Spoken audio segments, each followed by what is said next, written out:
Merci, bonjour. Bonjour. Merci d'être avec nous à Gilbert Joseph aujourd'hui pour cette rencontre. Donc on va vous présenter un petit peu. Donc vous êtes né en avril 65. Vous êtes, avant d'écrire des romans policiers, vous écriviez des romans, des livres sérieux, des vrais livres.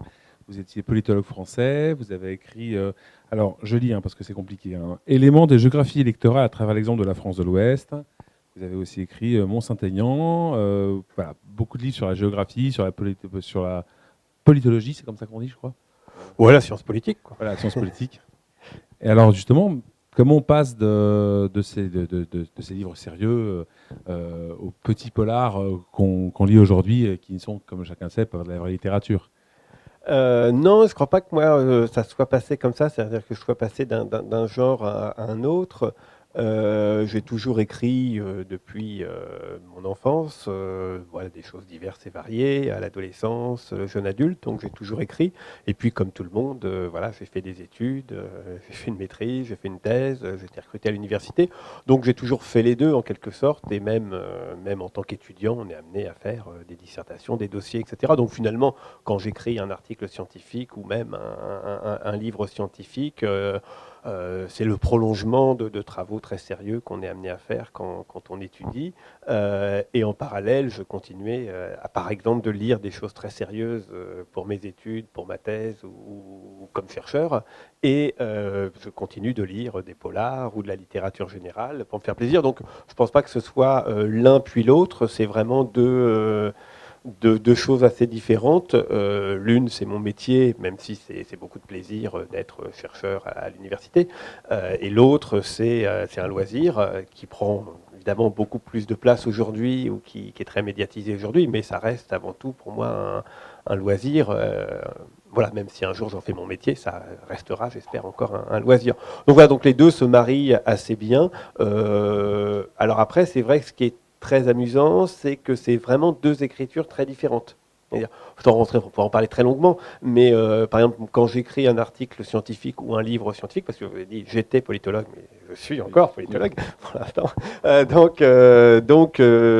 exemple, j'ai tendance à faire des phrases extrêmement longues, en tout cas, pour qu'une phrase soit didactique. Souvent, on a besoin effectivement d'avoir une tournure assez longue.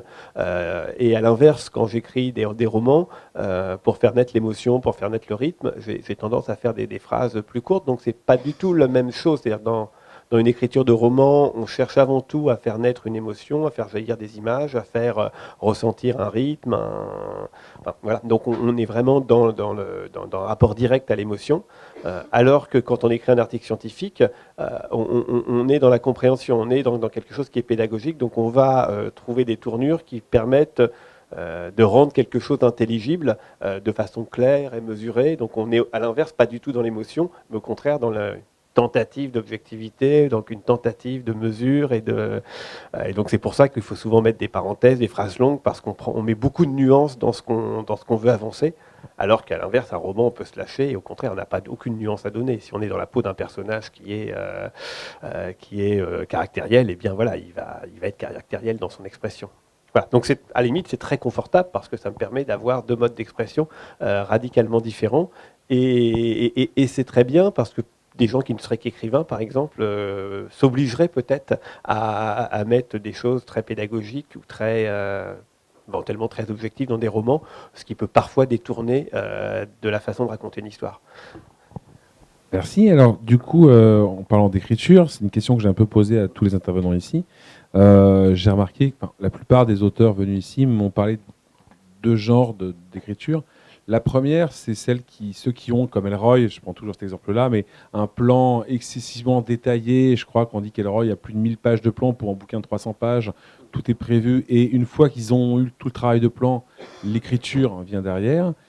D'autres, pour qui l'écriture est la base de la construction, ils commencent à écrire le premier chapitre. Et en fait, toujours en ayant une idée d'où ils vont, l'écriture est pour eux le moteur principal de leur construction. Alors c'est de la cuisine, mais la vôtre, vous passez autour du plan ou plus précisément sur l'écriture? Non, je suis beaucoup plus proche d'Elroy que de l'écriture en mode quasi automatique. Non, moi j'ai besoin d'avoir un plan. Alors c'est à la fois lié au type d'histoire, qui sont quand même des histoires très très structuré, enfin, avec des mécaniques assez précises. Donc il y a quand même besoin de façon très claire de savoir où on va, quand on y va. Si on met une situation impossible au départ, ce qui est quand même assez souvent le cas de mes romans, il faut savoir de façon assez précise comment on va dénouer cette situation, sinon ça tient pas la route 2 secondes. Donc il y a le type d'écriture qui oblige à être très précis dans ce qu'on va faire. Ensuite, il y a aussi ma façon de travailler. Et ça, bon, peut-être que si j'ai plus de temps à un moment donné, je travaille autrement. Mais du coup, j'ai besoin d'inventer mes histoires de façon assez précise avant de me mettre à écrire. Bon, c'est souvent par exemple l'été. Je fais vivre mes histoires dans ma tête, je prends des notes et quand j'écris après, par exemple en septembre, bah, je sais que mon histoire, elle est quasiment présente dans ma tête. Alors après, je dirais que je n'ai pas comme Elroy à avoir 1000 pages parce que c'est beaucoup plus, comment dire, des impressions qu'on a dans la tête. C'est-à-dire qu'à un moment donné, on a besoin d'avoir des séquences très précises pour la mécanique de thriller pur ou de polar pur, c'est-à-dire comment on va se résoudre les énigmes, etc. Mais après, il y a aussi quelque chose qui est beaucoup plus subjectif, qui est, on va dire, l'intention générale qu'on veut donner au livre. Je ne sais pas si je prends Ne lâche pas ma main. Clairement, je voulais faire un livre sous les tropiques. Donc il fallait qu'il y ait des émotions, il fallait qu'il y ait des impressions qui soient celles de la chaleur, de parfois la jungle, la société réunionnaise. Enfin, voilà, je voulais que les gens ressentent un peu la torpeur, etc. Donc on veut mettre ça, et ça, on ne peut pas le mettre dans un plan. On sait juste qu'au final, on veut que le roman, ce soit un bouquin qui soit un bouquin d'été, qui soit un bouquin où d'évasion, qui soit un bouquin où les gens partent et l'impression qu'ils ouvrent le bouquin de repartir là-bas. Donc ça, voilà, et on sait qu'à chaque chapitre, chaque ligne, quasiment, il faut qu'on pas perdre ce fil. Pour n'oublier jamais, j'avais vraiment l'idée de faire un roman mis en abîme, quasiment un roman trampoline. C'est-à-dire c'était vraiment l'idée qu'à chaque fois qu'il y ait une révélation, le chapitre suivant rebondisse autrement, pratiquement jusqu'à l'épuisement. C'est-à-dire que voilà. Et donc c'était pratiquement un concept. Il fallait que, alors après, ça plaît ou ça plaît pas, mais je voulais vraiment aller le plus loin possible dans l'idée que à chaque nouveau chapitre, il y avait quelque chose qui détruisait à peu près ce qui venait d'être dit avant. Donc, ça suppose une mécanique de précision, mais ça suppose aussi à un moment donné une part de liberté pour se dire, voilà, parfois ça tombe quasi dans la folie, ou on est quasi persuadé que le héros y rêve. Donc c'est vraiment ce que je voulais. C'est-à-dire, je voulais à un moment donné, le lecteur hésite, il est en train de rêver. C'est voilà, on me fait une nouvelle fois le coup du rêve, du coma, et alors que je voulais cueillir le lecteur à la fin en lui disant non, non, le héros n'a pas rêvé, mais je m'approche au plus près de ça. Donc voilà, donc c'est un peu les deux, c'est-à-dire quelque chose de très précis, tout en un peu comme quand on a une maison dans la tête, quoi. Il faut à la fois avoir des éléments très précis, mais visuellement, on a quelque chose quand même qui est une sorte d'économie générale. Voilà. Donc voilà, c'est quand même un mélange des deux. Puis, enfin, même Elroy, je pense qu'il bouge beaucoup les choses parce que à un moment donné, c'est assez typique dans les thrillers. Les scènes les plus faciles, c'est les scènes où il se passe pas grand-chose, où on a une marge de manœuvre vis-à-vis du roman. Par exemple, Mafia Noire, c'était génial parce que vu la structure, j'avais beaucoup de marge de manœuvre pour faire des digressions. Par contre, quand vous avez des romans policiers, vous avez beaucoup d'informations à donner.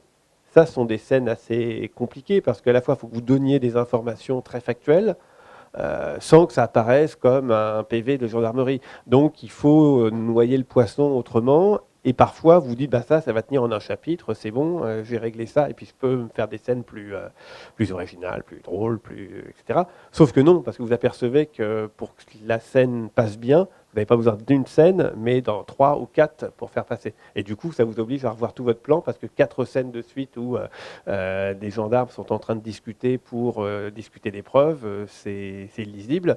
Sauf que vous en avez besoin à un moment donné pour faire progresser votre affaire. Même si ce n'est pas les scènes les plus drôles, les plus romantiques, etc. Donc voilà, donc c'est souvent des choses comme ça. Entre ce qu'on a dans la tête et le temps que ça prend à l'écrit, c'est des ajustements permanents, quoi. Ou alors faire des PV de gendarmerie, parce qu'il y en a des vrais dans le dernier. Oui, justement, du coup, ça m'a permis de le faire. Et alors, du coup, justement, à chaque fois, quand même, il y a tous vos romans sont quasiment tous différents. Enfin, on peut pas dire ça, c'est du Michel Bussy, parce qu'à chaque fois, vous prenez des thèmes, des idées. Enfin, Voilà, vous partez sur du Maurice Leblanc, enfin sur un côté Maurice Leblanc, sur Nymphéa à Noir, c'est une vraie plongée la maison de Monet, les impressionnistes. Enfin, à chaque fois, on change d'univers, on change de mécanique aussi complètement. Du coup, est-ce que quand vous plongez dans Monet, n'oubliez jamais justement les rapports dans la gendarmerie, là on est vraiment dans un roman policier avec des flics, etc. Vous documentez complètement, vous prenez des contacts, comment vous faites le travail en amont du coup? Non, je suis pas un maniaque de la documentation. Alors là aussi, c'est une différence avec le travail de chercheur. Quand on est chercheur en sciences sociales, par exemple, hein, c'est un énorme travail de documentation. On a besoin de preuves, on a besoin de chiffres, on a besoin de données d'entretien, par exemple. Là, je fonctionne très différemment pour mes romans. C'est-à-dire vraiment, mes romans, c'est quelque chose où le côté subjectif est assumé. Le côté, j'ai pas la prétention d'amener des connaissances sur la Réunion dans Ne lasse pas ma main, sur la vie de Monet dans Nymphéa Noir. Je ne fais que reprendre des choses que j'ai lues par ailleurs, dont j'ai éventuellement discuté avec certaines personnes, mais en aucun cas je ne fais un travail de prospection, et il n'y a rien, par exemple dans Nymphéa Noir, rien, enfin, je n'apporte rien de nouveau. Je les ai pris dans des biographies de Claude Monet, il y en a beaucoup et des très bonnes, etc. Donc là, non, je ne fais pas un travail, par exemple, que ferait un travail d'historien qui ferait un polar médiéval, etc. Bon, non, je n'ai pas cette prétention-là. À la limite, sur la dimension géographique, il y a peut-être des choses plus originales parce que je suis géographe, donc parfois je peux glisser des réflexions qui me sont personnelles. Mais là encore, ce n'est pas des recherches que j'ai faites, c'est des réflexions. Donc voilà. Donc après, ce qui est, alors peut-être que mon statut de chercheur m'aide à faire passer ces choses-là de façon un peu savante, enfin un peu savante sans qu'elle le soit dans les romans, ou m'aide aussi à avoir l'habitude de prendre de la documentation, à lire 10 livres et à en tirer une synthèse rapide. Ça, évidemment, c'est un truc que je fais assez souvent par mon métier. Mais en tout cas, ce qui est notable dans les romans, c'est qu'en réalité, vous allez vous ingurgiter 10 livres ou 20 livres et vous n'allez n'en retenir qu'un tout petit peu. Enfin, je veux dire, le roman, si on prend même dans Nymphéa Noir, effectivement, je donne des éléments sur la vie de Monet, mais si on prenait le roman, ça tient en 5 pages. Il y a un chapitre ou deux qui sont au Musée des Beaux-Arts de Rouen, qui sont un petit peu plus détaillés là-dessus. Mais au final, voilà, on n'est que sur quelques lignes de temps en temps. Enfin, ça n'est jamais... Donc au final, la matière première dont j'ai besoin, elle est relativement limitée. Mais par contre, je trouve ça effectivement très, très intéressant si, en plus du roman, en plus du caractère romanesque, en plus de l'intrigue policière, les gens ont l'impression d'avoir appris des choses sur Monet. Mais, un, c'est pas le but premier. Deux, ils en apprendront plus en lisant une biographie de Claude Monet qu'en lisant Nymphéa Noir. C'est pas du tout le but d'être sérieux, réaliste, précis. J'utilise des éléments. Par exemple, si je prends dans Nymphéa Noir, à un moment donné, la vieille femme, on peut supposer que parce que Monet est mort sans héritier direct, enfin les héritiers pardon de Monet n'avaient pas d'enfants, donc voilà, donc en fait quelque part il n'y a pas d'héritier au second degré, hein, le fils de Monet n'a pas reconnu sa fille. Bon, voilà, donc quelque part j'utilise ça pour dire bah voilà, si ça se trouve la fille non reconnue la petite fille non reconnue de Claude Monet, elle est là, bon, mais j'utilise comme ça, mais c'est pas moi qui ai inventé ça et je sais même pas d'ailleurs si la petite fille de Claude Monet vit encore. Enfin, voilà, je me suis renseigné, d'ailleurs personne ne sait vraiment. Voilà, mais voilà, donc j'ai pas fait de recherche particulière là-dessus. C'est quelque chose qui est connu parce que voilà, il suffit d'ouvrir même Internet pour voir voilà, les enfants de Claude Monet et puis voilà, ça.